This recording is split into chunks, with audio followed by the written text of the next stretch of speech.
Harkafuni ashama kan jirus kabajamtu daawwattoota televiizyinii FIB qophiin rees ispoortii keenya guyyaa irraa jalqabeeti kan jiru turtii keenya sa'aatii tokko waliin taasisnu akkuma walateef amaleeffatame dhimmoota ispoortii biyya keessaaf biyya alaa xiyyeeffannoo barbaadan irratti waliin marii taasisaa kan turu ta'a. As istuudiyoo keessa akkasii waliin turu ani jireenya dinqiisaa fi Ashannaa Fidarjii ogeeyyii kaameraa keenya Dabalaa Nagasaa fi Oliyaad Badhaasaa waliin ta'uun hamma xumura qophii keenyaatti akka waliin turtaniif isin affeerra nu waliin turaasni jenna.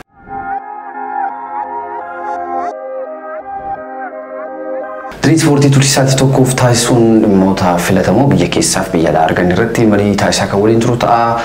Taphoonni Beetkiing Piriimiyer Liigii Itoophiyaa torban 29ffaatiin kaleessa irraa jalqabanii taasifamaati kan jiran. Taphoonni shaampiyoonummaaf kilaboonni waliin falmachaa jiran Qiddus Giyoorgisii fi Faasiil akkuma dorgommii isaan kilaboota kanneen lamaan gidduu jiru akkuma si'oomnaan eegametti kan jiru. Kilaboonni kunneen lamaan har'a tapha torban 29ffaa isaanii taasifanii kan jiru. Torban 29ffaatiin taphni cimaa torban kana Faasiilii fi Bunni Itoophiyaa waliin taasisaniiti kan jiran. Dhimmoota kanas bal'inaan qabxiiwwan liigicha irratti galmaan biroo caqasuun waliin ilaalaa kan turu ta'a. Gara laatti baanu Manchester Cityin Gabriel Jesusin Arsenaaliif dabarsee kennuun Calvin Phillips immoo Leeds irratti mallatteeffateeti kan jiru. Arsenaal keessatti Gabriel Jesus kilabicha waliin maal milkeeffachuu danda'a, hanqina kilabichaa isa kam furuu danda'a waan jedhu bal'inaan kaasnee waliin mari'achaa kan turu ta'a. Calvin Phillips bakka Fernandinho bu'a jedhameeti kan yaadamu lakkoofsonni ragaaleen garaagaraa kan utuban taphataan kun taphataa ajaa'ibsaa akka ta'edha. Rodri waliin qindoomuun Manchester City keessatti warraaqsa gidduu biraa akka dhoosan eegama. Dhimmoota kanneen waliin mari'achaa kan turu ta'a. Ashu. Daganaan fijirii. Jirta. Akkam. Egaa. Jirra. Piriimiyer Liigii Itoophiyaa torban 29ffaatiin egaa itti fufanii taphatamaa kan jiran liigichi goolabamuuf taphoota torban tokko qofaa tafa taphoonni torban 29ffaa akkuma goolabamaniin tarii taphni torban 30 erga taasifamee booda shaampiyoonummaa liigichaaf eenyutu wal falmata kan jedhamu amma dhumaatti eegameeti kan jiru. Kilaboonni gara liigii olaanaatti gadi bu'an already baramaniiti kan jiran. Kanaaf itti bakka sadarkaa sadaffaa qabachuufidha. Sadarkaan sadaffaa qabatanii xumuruun hiika waan qabaatuun fakkaatu. Kos waltajjii Afrikaattis sinirmaachuu sababa ta'ee fi sadarkaa afuraffaaf sadaffaas shanaffaas qabatees xumuruutis hiikan qabaatu. Amma wanti si'oomnaan eegamu kilabni gara liigii olaanaatti gadi bu'u tokko hin beekamne lama already Jimmaa Abbaa Jifaarii fi Sabbataan akka waan beekameeti kan jiru. Shaampiyoonummaaf garuu ammayyuu kilaboota lama akka wal morkaa jiran Qiddus Giyoorgisii fi Faasiil bakka hirmaannaa waltajjii Afrikaatti bara dhufu Champions League Afrikaa fi Confederation Afrikaafis kilaboota kanneen lamaan akka hirmaatan beekameeti kan jiru. Qabxiiwwan hedduu galmaa'aati kan jiran. Qabxiiwwan garaa galmaa'aati kan jiran tapha Beetkiing Piriimiyer Liigii torbee 29ffaatiin yoo ilaalle kan walqixxeenii Jimmaa Abbaa Jifaar waliin morkii taasiseen walqixxeen 3-0tiin injifateera. Gama biraatiin tapha galchiin 4 irratti lakkaa'ame yoo ilaalle Hadiyaa Hosaayinaa fi Walaayittaa Diichaa waliin taphatanii 2-2 qixaadha kan isaan bahanii. Gama biraatiin bara kana ga'umsa wal fakkaataa itti fufsiisuu kan dadhaban kilaboonni lamaan waliin taphataniin Bahar Daarii fi Sabbataan tokkootiin qixa kan isaan bahanii. Gama biraatiin bulchiinsa magaalaa Finfinnee tokkoo fi lamaatiin Buna Sidaamaa waliin taphateen injifatamee kan jiru bulchiinsa magaalaa Finfinnee. Bahar Daar kaleessa leenjisaan kilaba Sabbataa taphaan booda Bahar Daar waliin erga taasisanii galchii tokkoon qixa bahanii booda Sabbataan already kilaba liigicha keessaa gara liigii olaanaatti gadi bu'uu isaa mirkaneeffateerudha. Bahar Daar immoo akka gara liigii olaanaatti gadi hin kufneef kilaba guddaa keessa jiru baay'ee dhiibbaa keessa ta'uun kan taphatu gareen Abrahaam Mabraatuutiin durfamu. Kaleessas egaa taphoonni liigichaa torbanoota 23ffaa irraa kaasanii istaadiyoomii intarnaashinaala Bahar Daaritti taasifamaa sababa jiranii fi deeggartoonni Bahar Daar hedduun istaadiyoomii keessa kan turanii homaa gaaffii hin qabu. Advaanteejii argata gama deeggartoonni garriitti waan seenanii fi garuu Bahar Daar ga'umsa wal fakkaataa agarsiisuu hin dandeenye al takka otoo dursuutii boodarraa ka'anii yookiin qixxabuu yookiin injifatamee ba'a haala kanaatiin dhagatan taraa kan jiru kilabichis. Sabbataan garuu dhiibbaa tokko maleedha kaleessa kan taphate. Waa'ee Sabbataan bal'aa kaasnee haasaati kan ture yeroo darbes gara liigii olaanaatti gadi buusaa erga mirkaneeffatee booda Bahar Daar kaleessa Bahar Daariin qabxii galcheeti kan jiru. Taphni kaleessa irra jireessaa hundarra caala Bahar Daariif ture kan barbaachisu qabxii 3 qabatee bahuun Bahar Daariif ture. Sabbataan already waan kufeeruuf garuu kaleessa waan ta'e tokko leenjisaan Sabbataa Birhaan Dabalee waan tokko dubbatanii jiran taphaan booda tarii bara dhufu oduun tokko immoo ka'eeti kan jiru. Piriimiyer Liigii Itoophiyaa bara dhufu kilaboota 18 hirmaachisuu danda'a waan jiru immoo odeeffamutti kee akka haaraatti kilaboota 18 jechuun kilaboonni 3 gara liigii olaanootti gad kufan keessaa kilaboonni 2 carraa Premier League Itoophiyaa keessa turuuf carraa qabaatu jechaadha. Akka miinsii kamiin akka ta'e beekamu garuu maal yaadanii tokko jedhamu waan jedhamu gama federeeshiniitiin gama waldaa aksiyoona Premier League Itoophiyaatiin wanti ifatti dubbatame odeeffannoo beeruun jiru garuu maal irraa ka'anii akkas jechuu danda'a waan jiru xiqqoo ishee maatii kubbaa miillaatti gaaffii wayit kan jira. Carraa kan argatan jennaan ammas yeroo lammaffaaf Jimma Abbaa Jifaar yoo kan turu ta'ee carraa amma kaafti kana argatan yoo beeking Premier League Itoophiyaa keessatti waan ta'an yeroo lamaatiif carraa qabeessummaadha kan isaan qabaatan ta'a bara darbees akkasuma gadi bu'uuf jedhanii ka'anii yeroo isaan play off yookiin immoo tapha mo'atanii darbuutiin injifatanii gara beeking Premier League Itoophiyaatti deebi'an ni yaadatama. Isa yaadaniitu ta'aadha kan isa jabeessaniiti falmachaa kan turan. Ilmaa dursa qabatanii kan turan egaa Jaffaratti galchii Saamu'eel Saliisoo lakkoofseen ture sabbataan dursaa kan ture.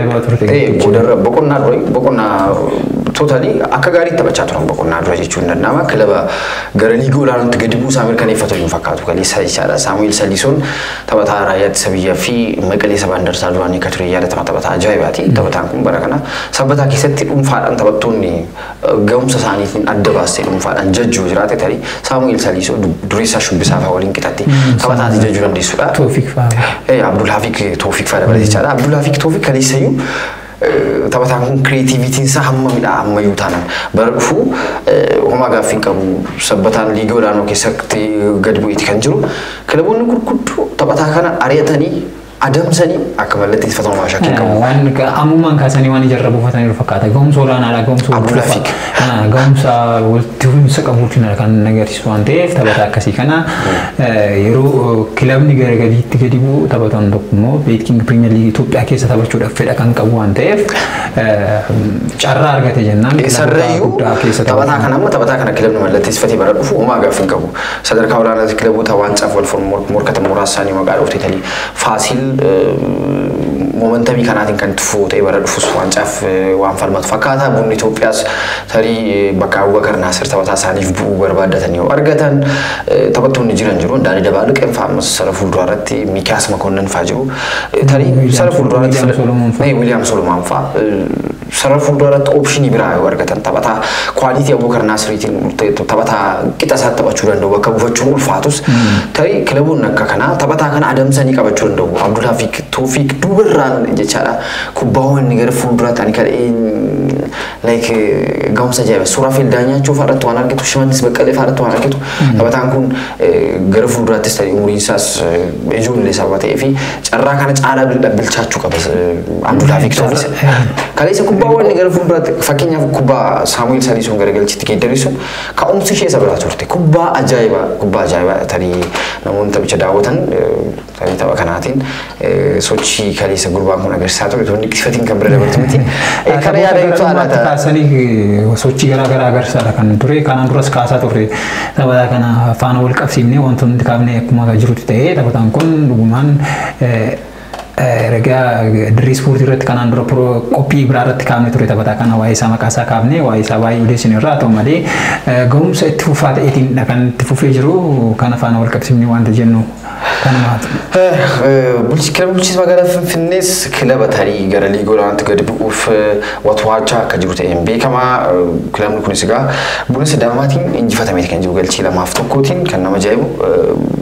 Bara kana egaa waa'ee kilaba kana kaasnee wantoota odeessuu dandeenyu baay'een isaa yeroo darbees kaasaa akkuma turre geem maaneejmentii rakkoo geem maaneejmentii qaban rakkoo qabxii qabatan dursanii galchii lakkoofsanii galchii lakkoofsa sana eegsifatanii bahu rakkoon kana akkanatti mul'achaa ture yaadatama. Kaleessa galchii har'uma jechaadha tapha taasifameetiin gitamni kun galchii 2-1tiin injifatameeti kan jiru. Daqiiqaa tokkoffaarratti Hawaasan dursa qabateeti kan ture boodarra Fitsum Xilaahuun galchii daqiiqaa 3 kan nama ajaa'ibu immoo kaleessa daqiiqaa tokkoffaarratti Hawaasan galchii lakkoofsi daqiiqaa 8 faarratti immoo within a minute ክለብ ብልቺ ሰመጋላፍኒ ገልቺ ፍጹም ጥላውን ለኮፍሲን ወልቅጣታኝ ከንቱን ደቂቃ ጃፋራት 0-0 ቱሬ ደቂቃ ሰደተ ፋራት ነው ተኮተኮ ገራገር ማለት ደቂቃ ለማግስት ገልቺ ለመለኮፍሰን ክለቡን ለማንዩ ይቻላል ሀብታሙ ገዛኸኝ ቦደራ ደቂቃ 4 ፋራት ገልቺ ቡንስዳማ ፍለኮፍሲን ቡንስዳማ እንጂፋቴት ካምቤ ቡንስዳማ ዘጋ ክለቦታ ሻምፒዮኑ ማፍ ቻሌንጅ ጎቻቱን ከሳ ተኮ ከቱሬ ያለ ተማ ኦሬዲ ሰረካ ተኮ ፋስቴ ሰረካ ለመፋስቴ ቀባታኒ ከንጡሙሪ በረኒ ከንጅረን كلام نكون كان عنده قبلنا دين هايلي تندوف ما كان تري بدر بالركاسي قبلنا دين هايلي نوجي لينش ما كلام بتشارك كيف ميت استيقا أوبشن تقدر قراتين ترى وانقل تسافر فبرة تموف كلابو تيار تسافرون كيساتو كوكتي يار تما كلاب بتشما بركانا جا kita irrae gamut kita degerton dra demand ko inti kila perform gole kisa stok ko ya datama sabuta garagaraaf sari sabuta resource jewel kapsiyan tatikasu jira chumala wan fedifu kila bulchi samagala finne fturi barbach summan kapticha rejrisan kapticha kan barbachu sanif turi fasil bune Itoophiyatiin galchii lamaaf duwwaatiin injifateeti kan jiru Mujib Qaasim galchii wal lama lakkoofseeti kan jiru waa'ee Mujib Qaasim bara darbes Faasil shaampiyoon liigicha yeroo ture taphataan kun galchiiwwan hedduu lakkoofsuun ture garicha gargaaree kan ture taphataan kun taphataa baay'ee versatile akka ta'e beekama taphataa hunda galeessa jettee dubbattuu dandeessudha ija jabaattee waa'ee isaa saaratti irratti taphachuu danda'a sarara gidduu irratti taphachuu danda'a oopshinii garaagaraatiin taphataa hunda galeessa jettee afaan guuttee dubbattuu fidha bara kana egaa gara Algeria deemee erga deebi'eeti namoota taphoota jalqabaa lamaan sadan jijjiirame yeroo gargareetti seenu hanqina sarratti isaa Faasil furuuf yeroo yaariin baay'een faamiidhama keessummeessan yeroo Asyalu taamane bara darbii Qiddus Giyoorgis waliin akka ture yaada tamaa ganna kana gara Faasiltti kan deemi taphataan kunis bara kana taphoota hedduurratti hiriiree kilabichaaf taphachaa hin jiruun beekama kan jirren beekama numaayyuu sara fuulduratti bara kana Dastaafaa fayyadama Okikii Afolaabee fayyadama taphataa kana Mujib Qaasim immoo sarratti fayyadama akka ture yaada tamaa Haayiluu Nagaash amma gaa taphataan kun taphoota as dhiyoo Faasil akka gareetti keessattuu kilaboota gurguddoo jedhaman kilaboota chaalenjii Faasilitti chaalenjii ta'uu danda'u jedhaman waliin gaafa taphatan galchii wal lakkoofsa taphoota murteessoo irratti galchaadha kan jiru erga gara Aljeeriyaa irraa gara beekin Piriimiyer Liigii Itoophiyaa as dhufee Faasil waliin tapha jalqabee booda galchiiwwan murteessoo ta'an kilaba kanaaf galchaa kan jiru qabxii qabatanii akka bahaniifis ashara guddaadha kan kaa'ee jiru erga gara Faasilitti imalee jechuu dandeenya. Bara darbee Abubakar Naasir taane Abubakar Naasir beekin Piriimiyer Liigii Itoophiyaatiin galchiiwwan 29 yeroo lakkoofsu taphataan kun taphataa galchiiwwan 23 lakkoofsu sadarkaa lamaffaa qabatee akka xumuree yaadatama Mujib Qaasim one of the most consistent players taphattoota ga'umsa ajaa'ibaa wal fakkaataa walitti fufinsaan agarsiisu jedhaman keessaa tokko ta'een beekama ammas bara kanas egaa tarii Faasil shaampiyoonii liigichaa yoo ta'ee fi taphattoota sadarkaa olaanaa ta'uu baatus dhiyoo kanatti taphateef gara liigichaatti deebi'ee kan dhufe milkaa'ina Faasil bara kana galmeesse keessattis ashaaraa isaa isaanis dorgomaa cimaa kan ta'an eenyuma kana gara dorgomaa cimaatti kan isaan dhufan malee Faasil yoo kaaftee ta'e garaagarummaan tapha Qiddus Giyoorgis waliin jiru qabxiin isaanii yoo dogoggoruu dhaabadde naannoo qabxii 11 ture yaa ta'u malee amma qabxii 11 sana hir'isaniiti gara isaan tokkotti turanii amma keessuma anisaan qaban walitti dhufeenya Qiddus Giyoorgis waliin qaban garaagarummaa Qiddus Giyoorgis waliin qaban dhiphisaniiti kan jiranii Qiddus Giyoorgis irraatii inumayyuu bira darbanii carraawwan isaan injifachuuf qaban waancaa kana carraa bal'aadha kan isaan qabanii Giyoorgis qabxii yoo gate amma yoo taana garaagarummaa jiru garaagarummaa qabxii tokkooti Giyoorgis yoo qabxii gate ta'e Faasil Bahar Darratti baay'ee injifatamne tapha hunduma taphataa injifateeti kan jiru Faasil Qiddus Giyoorgis garuu bara dorgommii kana taasise keessaa taphoota 20 amma taphoota 23 taasise tapha tokko qofaadha kan injifatame inni iyyuu Faasiliin injifatame malee tapha tokkotti qofa injifatame kanaa jalatti taphoota hedduu injifachuun taphoota kaan immoo qixaatiin kan godhame Qiddus Giyoorgis. Inni taphoota lama dhiyeenya kana qixa beetiinidha kan gatii akka kaffalu gochaa jiru. Aarsaa kaffalu garuu kilabni kun immoo Faasil Bahar Dar Gondar walitti sobatee fi Gondar irraati deeggartoonni baay'ee gara sana deemanii kilabicha yeroo isaan deeggarsa kennanii fi istaadiyoomii keessa tapha buna Itoophiyaa waliin taasisan irrattis istaadiyoomiin guutuu ture jechuun danda'ama deeggartoonni baay'ee kiraawud ta'anii gara istaadiyoomiitti seenanii kilabichaaf deeggarsa kennaa turanii bara darbee egaa Faasilitti kilabni ulfaata jettu kilaba buna Itoophiyaa akka ture yaadatamaa yeroo isaan shaampiyoonii turan walitti akka galchee afur walitti koofsanii turan yoo hundoo baadhee fi bara kana garuu tapha jalqabaatiinis bunni Itoophiyaa Faasilii injifachuu hin dandeenye bara kan tapha lammaffaa kun tapha deebii Homan Dawil injiru tapha deebii jennee qabu ammas egaa Faasil buna Itoophiyaatti galchee wal lakkoofsuun injifannoo galmeessiiti kan jiru. Ga'umsa Mujib Qaasim isaaniif gaggeessaa jiru akkuma kanaan dura kaasaa turre taphattoota ammayyaa irratti wanti baratamee jiru amma yoo ilaalte ta'e akkuma sila kaasuuf kaate varsaa ta'e yookiin immoo giddu galeessummaan taphattoota baay'ee barbaachisaa ta'eeti kan jiru amma taphattoota ammayyaa amma irratti hundaa'an irratti yoo ilaalte Mujib Qaasim akkuma sila kaasaa turte sararri isaa irratti ni taphata sarara gidduu irratti ni taphata sarara fuulduraa irratti ni taphata amma immoo keessumaayyuu sarara taphattoota sarara fuulduraa ta'ee hiriiruutiin galchiiwwan murteessoo kilaboota kana fayyadan jedhaman galcheeti kan jiru akka isaanis tarkaanfii tokko gara fuulduraatti imalan isaan taasisee jira jechuudha. Waan fedhiif dhimmoota biyya keessaa kan waan aguulamnu kabajamtoota daawwattoota televezyiinii FIB qophiin ispoortii akka tufetti kan jiru turtii booda yeroo itti deemnu dhimmoota ispoortii biyya alaatii arganneet kan ceenu ta'a.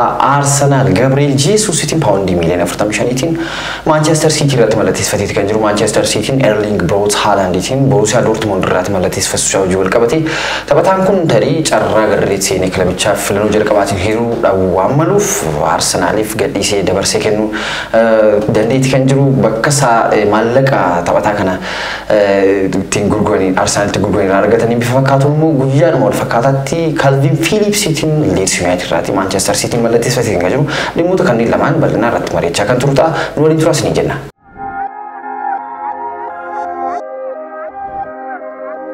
Ispoortii akka tufetti kan jiru kabajamtoota daawwattoota televezyiinii FIB dhimma ispoortii biyya alaatii arganneetti ceenu. Arsenaal Gabriel Jesusitiin mallatteeffateeti kan jiru. Gianluca Scamacca, Victor Osimhen, Lautaro Martinez, Dominic Calvert-Lewin, Tammy Abraham fi Gabriel Jesusitiin taphattoota sarara fuulduraa irratti filannoo jalqabaa isaanii godhatanii mallatteeffachuuf yaadanii turanii waan fedheefuu filannoo isaanii Gabriel Jesus godhatanii kan jiran. Taphataan kun ashu barkuma torba ture Palmeiras irraati gara Manchester City kan dhufe yeroo sana natural striker ta'eeti kan dhufe fixed jettee taphataa out and out natural number 9 jettee dubbat ture Gabriel Jesus lakkoofsa irratti yeroo sana maayyuu baay'ee miidiyaanis xiyyeeffannootti kennee waa'ee taphataa kana baay'ee odeessaati kan turan.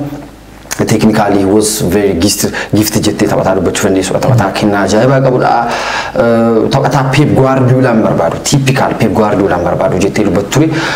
Akkuma yaadatamu Pep Guardiola leenjisaa Barcelona ta'ee yeroo muudame taphattoota kanneen akka Samuel Eto'o Barcelona keessatti milkaa'ina ajaa'ibaa gonfataniitiin beekaman waliin hojjechuu fedha akka hin qabne taphataa sana gara Inter Milaaniif dabarsee akka kenne yaadatama. Kanaati irratti Zlatan Ibrahimovic wajjinis rakkin uumame kana ture. Zlatan Ibrahimovic ofuma isaa mallatteeffatee booda immoo ofuma isaa deebisee ofirraa akka gaggeesse yaadatama Pep Guardiola. Rakkinni jiru maayinee taphattoota kana wajjin wal qabate taayippii yookiin immoo quality Guardiola taphattoota sarara fuulduraa irraa barbaadu tokko jira. Maayinni galchii lakkoofsuu qabati Guardiolaaf taphataa sarara fuulduraa taateeti garee Guardiola leenjisuu keessa taphattoota gaheen kenne tokko galchii lakkoofsuun cinatti off and on the ball kubbaa fi kubbaa malee jechaadha. Sochiiwwan kee murtaa'aadha. Sochiiwwan taasistu garicha keessatti murtaa'aadha. Fakkeenyaaf yeroo kubbaan si harka jiru kubbaa wajjin maal gochuu akka qabdu beekuu qabda. Kubbaan si harka yeroo hin jirre yookiin immoo kubbaan kan taphattoota garii faallaa yeroo ta'u immoo press gochuu danda'u qabda. Taphattoota garii faallaa irratti dhiibbaa uumuu danda'u qabda. Olii gad fiiguu danda'u qabda. Quality kanaa qabateeti kan dhufe taphataan kun Palmeiras irraatii gara Manchester City bara 2017 kan dhufe. Egaa yeroo sana taphataan kun yeroo inni gara Manchester City dhufu Mikel Arteetaan gargaara leenjisaa Pep Guardiola akka ture yaadatama. Almost gara waggaa sadiif taphataa kana wajjin carraa hojjechuu argateeti kan ture Mikel Arteetaan dirree irratti gaa drilling yeroo hojjetan taphattoota waliin tokkoof tokkoon one to one discuss kan godhu Mikel Arteetaa akka ta'een beekama yeroo Pep Guardiolaaf gargaaraa ta'e Manchester City keessatti hojjechaa ture. Mikel Arteetaan gaa Arsenal keessatti carraa dhabeessa ture jechuun danda'ama. Kilaba baay'ee bacancaree ture kan isaan Unai Emery irratti fudhatan. Unai Emery gara Arsenaltti dhufee qixa barbaadamuutiin hojii Sevilla fi Paris Saint-Germain keessatti muraasa isaa nutti agarsiisan Arsenal keessatti nutti agarsiisuu hin dandeenye ture. Kanaaf irratti Mikel Arteetaan namoota duukaa buutota Pep Guardiola jedhaman keessaa tokko ta'een beekama. Kwaalitiin taphataa sarara fuulduraa kwaalitiin taphataa sarara gidduu kee maalidha waan jedhamuuf tarii Gabriel Jesus waan guutuuf fakkaata. Premier League Aubameyang waliin hojjechuu hin dandeenye hanqinni naamusaas taphataa kanarratti mul'achaa akka ture beekama. Yeroo kabajuu dadhabu wajjin wal qabatee dursaa taphattoota Arsenal ta'e fakkeenyummaan isarraa mul'achuu ta'uu qabuuti. Fakkeenyummaan kun isarraa sababa dhabaniif ayyaanaaf jedhee gara Faransaay deemee guyyaa jedhametti deemee isa riipoorti gochuu sababa dadhabeef ture. Mikel Arteta waliin walitti bu'iinsi uumamee garicha waliin shaakala. Kan hojjenne erga dhorkanii boodarra taphataa kanatti fayyadamuu waan isaniif taphataa kana Baarselonaaf dabarsanii kennanii. Baarselonaa keessatti garuu waan gaarii agarsiisaati kan ture. Haaf siizinii yookiin immoo bara dorgommii walakkaaf ture Baarselonaa tajaajiluu kan danda'e. Garee Shaavii keessatti waan gaarii nutti agarsiisu kan ture taphataan kun. Arteta waliin garuu walii galuu hin dandeenye. Boodarra Alexander Lacazette taphataan kun taphataan umurii isaanii baay'ee 30 keessa akka ta'e beekama. Arsene Wenger ture taphataa kana paawundii miliyoona 50tiin Olympiacos Lyon irraati waggaa 5 dura kan mallatteessifatan. Arsene Wenger waliinis qixa barbaadamuun taphataan kun tarii perform gochuu hin dandeenye. Boodarra garuu Mikel Artetaan garuu sochii taphataa kana ilaaltu like akka deeply gara boodaatti deebi'ee isa Harry Kane fa'aatti arginu isa Karim Benzema fa'aatti arginu as a false number 9 drop godhee taphattootaaf space uumuu carraawwan galchii sarara fuulduraatti yoo ni galeessa akka fayyadamaniif haala mijeessaa akka ture hin beekama. Garuu umrii isaa immoo hin eeyyamuufi. Quality sana qaba garuu umrii immoo murteessa. Energy sana qabaachuu qabda. Stamina waan sana akkatti gochuuf si dandeessuu qabaachuu qabda. Tactically flow ta'uu danda'a. Flowless ta'uu qabdu. Sababa kanaaf egaa taphoota hedduurratti Edin Keetaa fa'aa yeroo fayyadamaa ture yaadanna. Keetaan immoo like jalqaba yeroo dhufee kanas ta'e garuu Keetaa irraas waan barbaadu argachuu hin dandeenye. Alexander Mikel Arteta. Keetaan inni sochiin taphattoota sarara gidduu duuba garee faallaa gidduu ta'ee sochiin isaa baay'ee bareedaadha. Haa ta'u malee akka Mikel Artetaan barbaadutti gara duubaatti akkuma sila kaasuuf yaalti kan Lacazette fa'aa barbaadu false number 9 sanatti kan gara duubaatti taphattoota sarara gidduu lamaan harkisee half space kilaboota taphattoota qarqara fuulduraa bakka uumu yaalii taasisee ture. Haa ta'u malee isa hojjechuu irratti waan dandeenyeef ammas taphataa kanarraati waan barbaadu argachuu hin dandeenye. Yoon si kaasuu barbaade taphattoota Mikel Artetaan sarara fuulduraa irratti kanaan dura fayyadamaa ture lamaan keessaa Mikel Pierre-Emerick Aubameyang fi Alexander Lacazette waliin walii qabsiisee waan si kaasuu jiraate taphattoota kana lamaan akkuma sila kaasuuf kaate Borussia Dortmund irraa Aubameyang fi Olympiacos Lyon irraati Alexander Lacazette gara Arsenalitti kan fide waan mul'atudha. Arsene Wenger ture taphattoota kana lamaanuu gara kilabichaatti kan fidanii. Haa ta'u malee Mikel Artetaan gara Arsenal jalqaba akka dhufeetiin Pierre-Emerick Aubameyang faana milkaa'ina gaarii dabarseera jechuu hin dandeenya. Akka dhufeetiin waancaa lama kan injifate yoo ilaalte FA Cup fi Community Shield kilaboota maqaa gaarii qaban yookiin immoo gahumsa olaanaa irra jiran yerichaa laati Manchester City fi Liverpool irraatidha kan injifate yaadattee ta'e. Inumaayyuu Chelsea fa'aa kan injifate darbe yoo dogoggoruu dhaabattee nuusa xumuraa irratti waraqaa xumuraa irratti akkasuma taphoota ciccimaa injifateeti kan darbe. Taphoota sanarratti immoo gahumsa olaanaa kan agarsiisee fi darbe galchiiwwan lakkoofsee gahumsa olaanaatiin kan Arsenaal gargaaraa ture akkuma sila kaasuuf kaate Pierre-Emerick Aubameyang ture. Haa ta'u malee rakkoo naamusaa waliin wal qabatee Pierre-Emerick Aubameyang Arsenaal waliin itti fufuu hin dandeenye. Gahumsa kana deebii Arsenaal keessatti agarsiisuuf naamusni garuu jalqaba fudhatamu waan qabuuf naamusa faana waliin wal qabatee Mikel Artetaa waliin itti fufuu hin dandeenye. Akkuma sila kaasuuf kaate ammas erga gara Baarselonaa deemee gahumsa olaanaadha kan inni agarsiise. Jijjiirraa waxabajjiittiinidha kan inni gara Shaafii waliin wal arguutti gara garee Shaafiitti kan inni dabalame. Haa ta'u malee gahumsa olaanaa Shaafiin agarsiiseen gahumsa olaanaa garee Shaafii waliin agarsiiseen inumaayyuu Baarselonaan sadarkaa lammaffaa qabate akka xumuruuf wantoota olaanaa kan dabarse gara amma Arsenaal Mikel Artetaan maal barbaada isa jedhutti yeroo isin deebi'u Keetaan akkuma sila kaasuuf kaate taphataa Mikel Artetaan barbaadu ta'ee guutummaan guutuutti main striker isaa ta'uu fi kan dandeenye amma kaasneeti kan jiru Miki taphataan kun mobility qaba. Sochiin isaa dhaabbataa miti. Taphattoota sarara ittisa gidduu yeroo inni asii fachi socho'u numaayyuu Karim Benzema irratti waan beeknu sana taphattoota sarara ittisa duubaa fi taphataa karaa eegaa gidduu yeroo inni sochii gaggeessee taphattoota kanarraati kubbaawwan fudhatee garagalchiitti jijjiiruu argineerra. Karim Benzemaan gahumsaan tokko dandeettiin jajamu keessaa tokko kanadha. Mobility qaba taphattoota sarara gidduu fi taphattoota sarara gidduu fi sarara ittisaa akkasumallee taphattoota sarara ittisaa duubaa lamaanii fi taphataa sarara karaa eegaa gidduu yeroo inni sochii saffisaa qabu socho'ee taphattoota kanarraati kubbaawwan fudhatee akka isaan dogoggora keessa isaan galchee dhiphuu keessa isaan galchee kubbaa sana fudhatee yeroo inni garagalchiitti jijjiiruu argineera.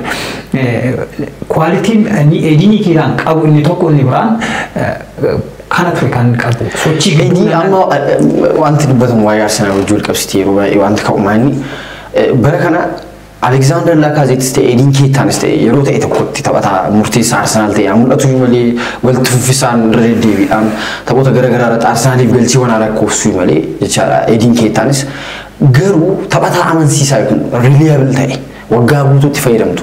Waggaa tokko keessatti bara duudhumii tokko keessatti galchiiwwan 20 fi isaa ol si lakkoofsuu danda'u. Akka inni si lakkoofsuu xamantu akka hin taane hin argamee ture gaaficha. Fakkeenyaaf tapha Crystal Palace waliin taasisan irratti tapha Brighton Hove Albion waliin taasisan irratti Arsenal qabxiiwwan dhumarra drop godheetiin Hirmaannaa Champions League Awurooppaa bakka isaa fi dhugoomsu danda'u sadarkaa tokkoommaa fi otoo hin qabatiin kana fi Tottenham dabarsee kan kennee jira. Taphattoonni kunneen diree keessa turan gaaficha. Taphattoonni qabxii fakkeenyaaf dhuunfaatiin geemiin irra taphattoonni ati jettu. Akka gareetti yeroo rakkattu gahumsa dhuunfaa isaatiin waasii gochuu danda'u si barbaachisa. Edin Keetaan kwaalitii kanaan qabu. Taphataan kun taphataan bilchaanedha. Of course taphataa dargaggeessa ta'een beekama gara fuulduraatti adeemsa keessa muuxannoodhaan dhawaataatiin taphataa fooyya'ee sadarkaa olaanaatti Arsenaal tajaajilu arguu dandeenya ta'a. Garuu still garuu Arsenal sadarkaa olaanaatti dorgomaa akka ta'uuf qixa Chelsea, qixa Tottenham, qixa Manchester City fi qixa Liverpool yoo ta'u baate qixa isaaniitti challenge gochuullee baate bara dhufu amma fakkeenyaaf Arsenal bara kan sadarkaa 5ffaa qabateeti kan godhabe bara sadarkaa 8ffaa qabateeti kan godhabe bara dhufu immoo kanaati olitti deeggartoonni Arsenal irraati garee Mikel Arteta irraati waan kanaa olii demand godhu.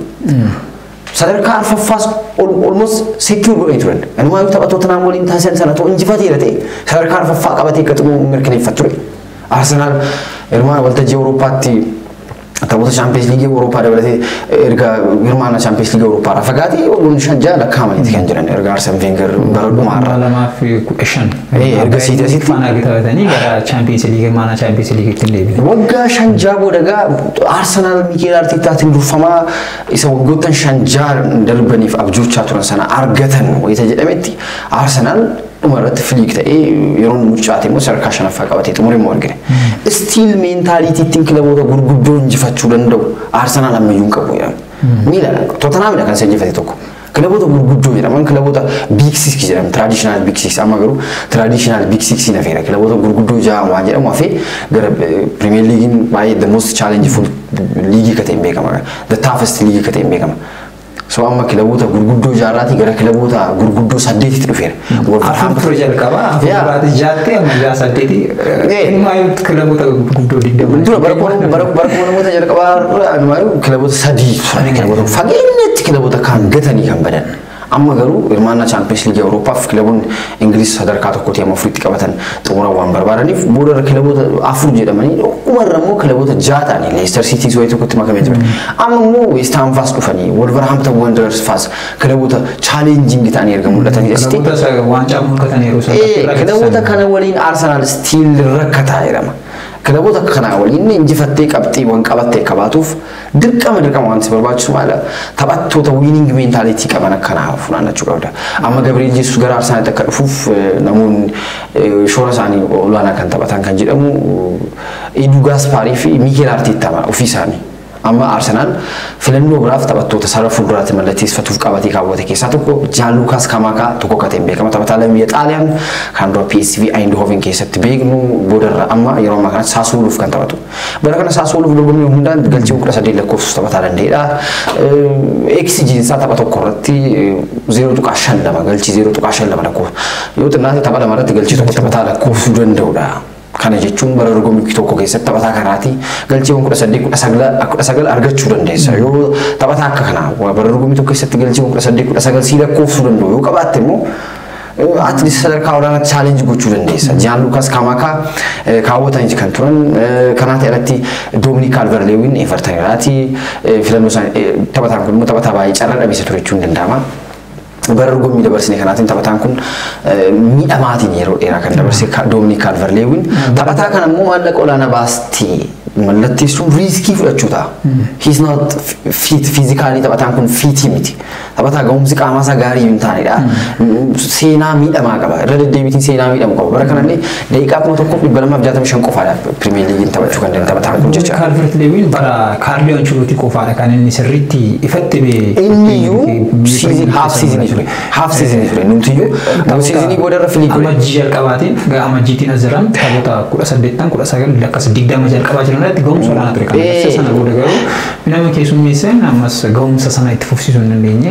Harki caalaansaa seenaa miidhama walii wal qabateedha kan inni qabu taphataan kun. Immoo yoo ati birrii maallaqatti baaftee taphataa kana mallattisiifatte riiskii fudhachuu ta'a waan ta'eef taphataa kanarraati akka jalqabumaa kaasanii intanaa waan jiran. Eksijiinsaa yoo ilaalte kan gabra gaarii lakkoofsaa tokko caqastee yoo ilaalte taphoota daqiiqaa 90 keessatti kubbaawwan ni garagalchitti yaalan hammam conversion rate isaanii olaanaadha jettee.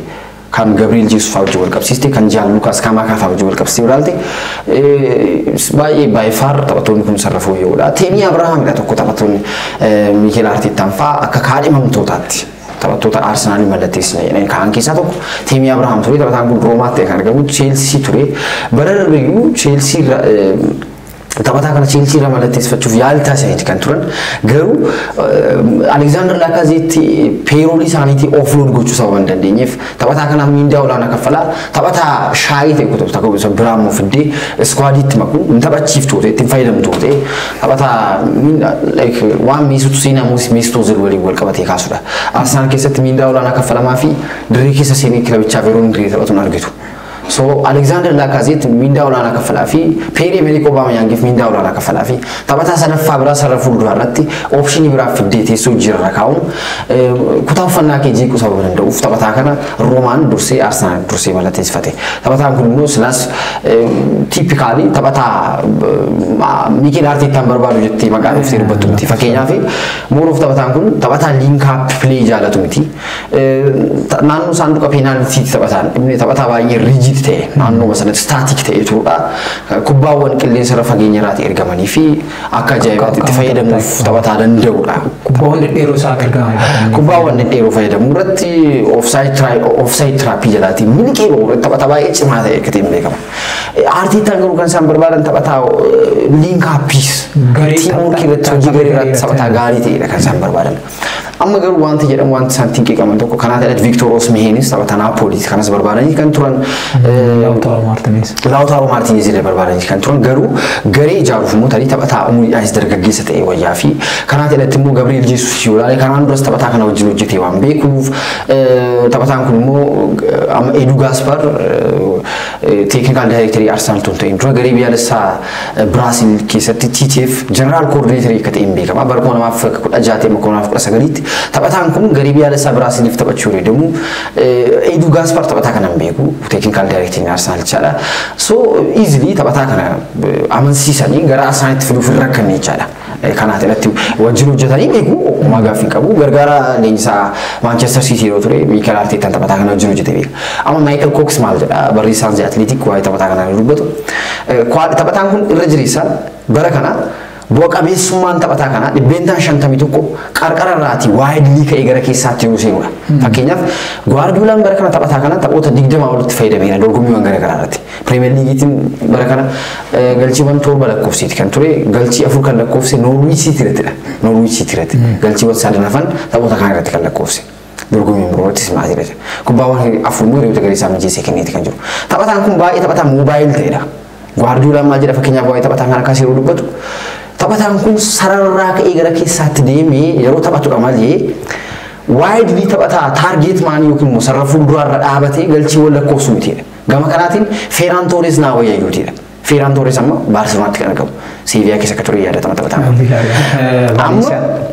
out striker የሚተበታን ኩንጀራ ጓርዲዮላ ገሪቢያ ለሳ ብራዚል ወኒ የሮታ አቶስ ረጅሪሳን ቦቀቤሱ ማንሳ ገልጪ ወን ከለኮሱ የሮታ ገሪሳ ስፔሲ ከኑ ቀርቀረራ ከየሮታ በቃ አመድ ቤንታ ሸንተሚቶ ቀርቀረራ ከይት ከንተ በቻቶ ይበረካል ቤንታ ሰንዶሚ ለሙ ሰረፉ ዱራለት ሲኔ ተበቴ ከንተ ባረካና ተባ የንጉሩ ዳዋዲ ተባ ጎም ሶና ረጠገርሲስ ባረካናቲን ሰረረ ቀርቀራ mirgaran bakara real maris fata batan raka eti gom solana agar sit turkan tabatan kun kana mo majer sifakata Michael Cox qarqara mirgarra ka ita bata tabatu enyun ko bukayo saka qabu his by far tabata cima Arsenal barrugo mi kana erga Arsenal free tabachu yelka beraka na yar waga sadiro yero jalqa Arsenal free tabate tabatan kun sarat sa qarqara bita addo makiran cherni fi Nuno Tavares tabatan san reture kan tabatu bodara garo inverted winger gochu kara gara sarafu durati tabatan kun offensive minded disawate if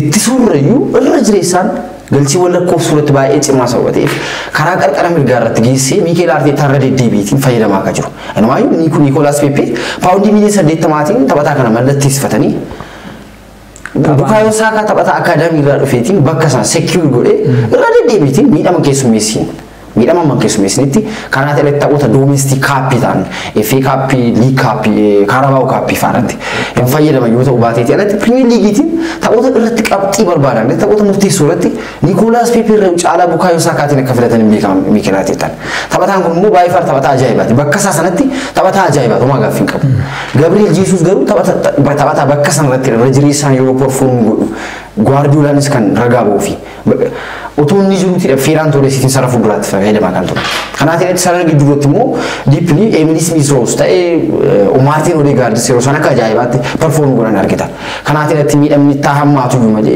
Gabriel Martinelli mu karagar kana bitarrak igara kesatiru sero argeta sarafu duratmo edin ketam typical number 9 te mulatera so malaka qasase sunta o bakka bukayo sako saka sanati tanan ragali lakofsa kan irani waay tabata kana ragali lakofsa kan dubbatan akka garit kan tabatu sarafu durat daabati tontane qarqarraati ke gara keessat seene mobility saatin tabatto tawdin link hapitin tabacha gara keessat seene gatae bakka bukayo sakan akka garit perform go sanatti tabatan kun Arsenal maal gochuuf tabata kana fidee waan jedhu Michael Cox kan dubbatu asirratti waan tokko si kaasuun barbaada jireenyaan akkuma sila kaasaa turte bukayo sakan yeroo gara Arsenal feecarraa tapha jalqaba argate akkuma siin jedhe full back irratti duu taphattoota qarqara sarara duwwaa ta'eeti kan taphachuu jalqabe amma garuu gara sarara fuuldura qarqara harka mirgaa ta'e taphachaa kan jiru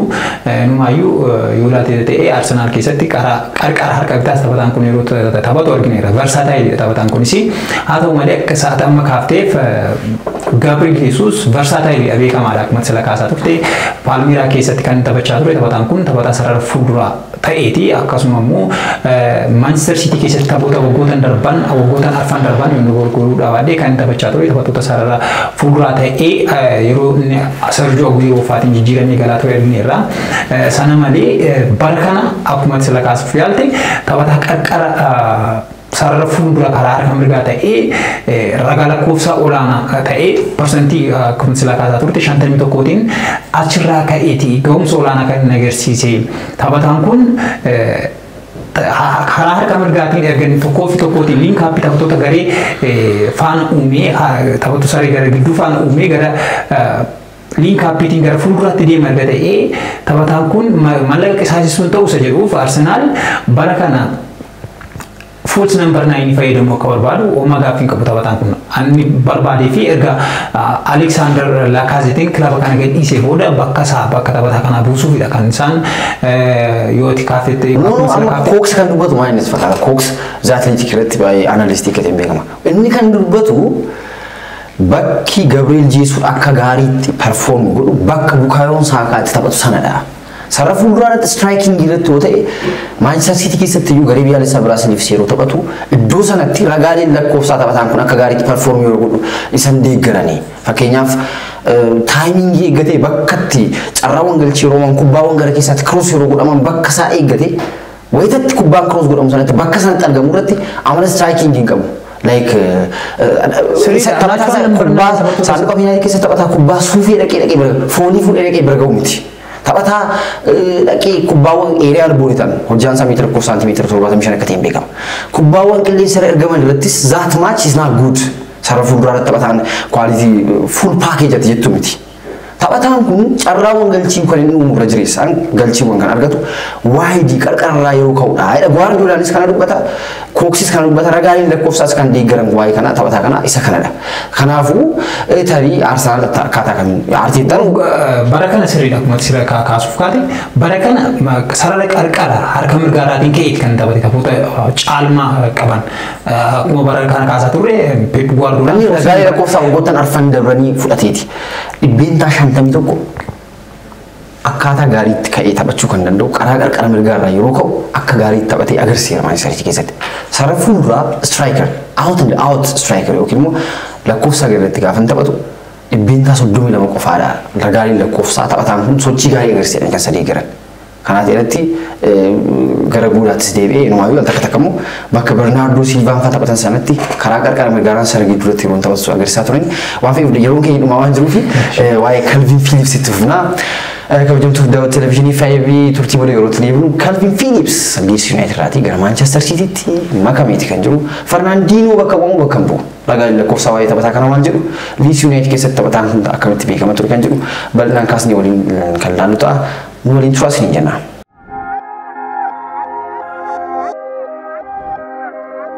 Dirreen ispoortii gadi feeti kan jiru kabajamtoota televezyiinii Faayibii waa'ee Calvin Phillips yeroo ilaallu dura geenyeeti kan jiru. Calvin Phillips Leeds United irraatii gara Manchester Citytti makameeti kan jiru.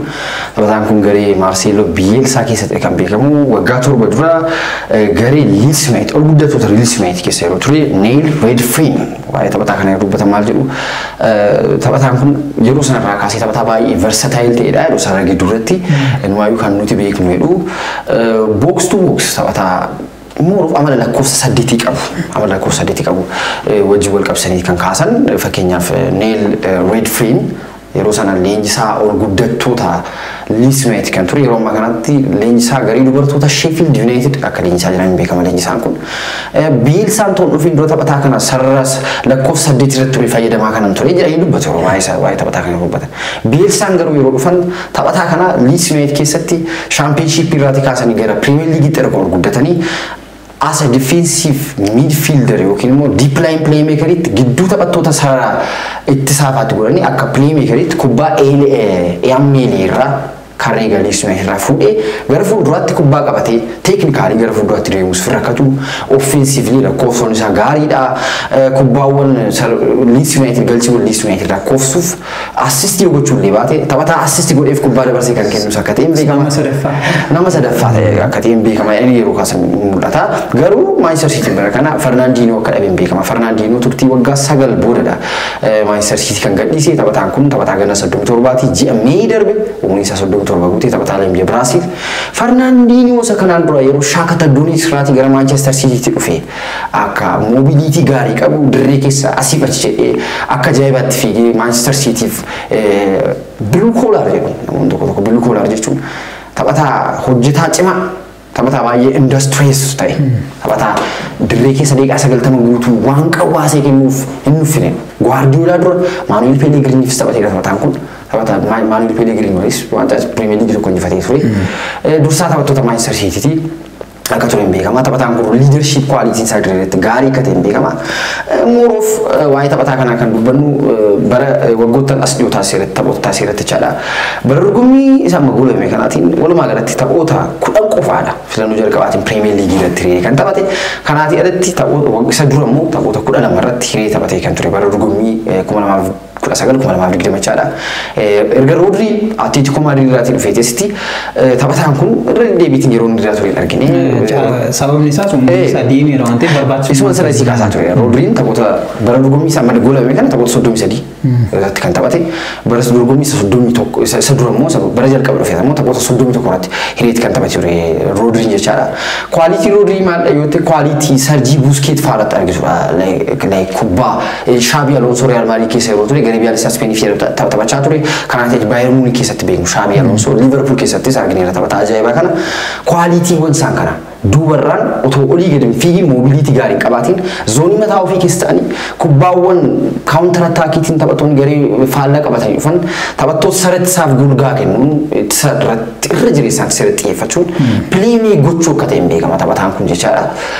Soo taphataa kan akkamitti fayyadamuu danda'u waan jedhuun ka'aa yeroo baay'ee Philips tarii amala gara fuulduraatti deemu waan qabuuf asa number 8 yookiin immoo as double pivot utub lamee godhanii Rodri gara boodaatti harkisanii istaatikaalii duubarratti taphataa kana immoo gara fuulduraatti deemee pileemeeker akka godhu gara fuulduraatti deemee carraawwan galchee ka'uu akka kanaatti deebi'uunii fa'aa waliin kombaayin gochuuf waa yaadan fakkaata kwaalitii Jordan Hendersonii fi Arturo Vidal Juventus keessatti argine sana qabaa jedhanii jira. Taphataan kun yookaan taphataa defensive midfielder irratti gahumsa olaanaa agarsiisa Leeds keessatti Marcelo Bielsaan kan isaan fayyadaman Leeds keessatti defensive midfielder as playmaker isa jennu kan deep line playmakeridha kan taphachaa ture.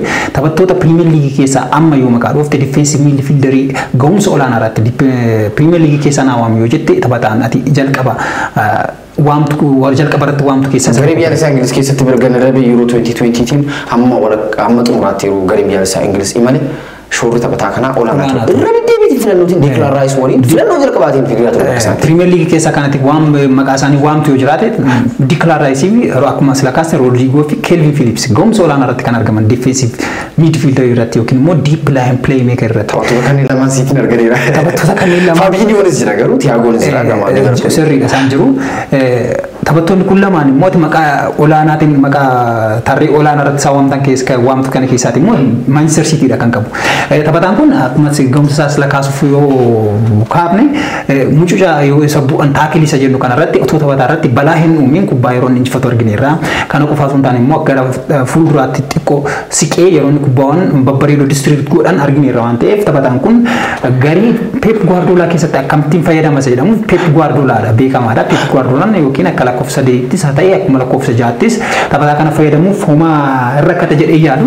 Taaktikiin isaas taaktika Marcelo Bielsa irraa wajjin badee wal fagaatu miti pressing footballii taphatu homaa gaafin qabu. Sababa kanaaf Guardiolaan taphataa kana bifa biraatti ishee godhee jalqabumayyuu Guardiolaan gara leenjisummaatti yeroo dhufuuf ka'e Marcelo Bielsa Arjentiinaatti argamu bira deemee harkaan guutuu tokko Marcelo Bielsa irraatii barnoota akka fudhate beekamaadha. Marcelo Bielsa waliin wal fakkaata guutummaan guutuutti yoo jechuu baannarree Marcelo Bielsa wajjiniin haalli tapha isaanii harki caalaan wal fakkaachuu danda'a jedhamee ka'uu danda'ama. Waan fedheef dhugaa sa'aatii keenya wajjin deemuuf taphataan kun taphataa Erling Braut Haaland fi Alvarez ta'anii Manchester City taphataa sadaffaa mallatteeffateeti kan jiru Manchester City sadarkaa olaanaatti bara dhufus waancaa Premier Leagueef dorgomaa akka turu waan akeeku fakkaata. Kabajamtoota daawwattoota televezyiinii FIB hordofaa kan turtan qophii dirree ispoortii ture turtii isaa tokko waliin taasisne irratti dhimma ispoortii biyya keessaaf biyya alaa argan irratti gadi fageenyaan waliin marii taasisaa kan turre as stuudiyoo keessa kan waliin ture ani jireenyaa dinqiisaa fi Ashannaaf Darjii ogeeyyii kaameeraa keenya Dabala Nagassaa fi Oliyaad Badhaasaa waliin ta'uun turtii taasisneeti kan jiru. Yeroo xaanoo dhimmoota biroo qabannee walitti deemutti nagaan tura horaa bulaa deebaana.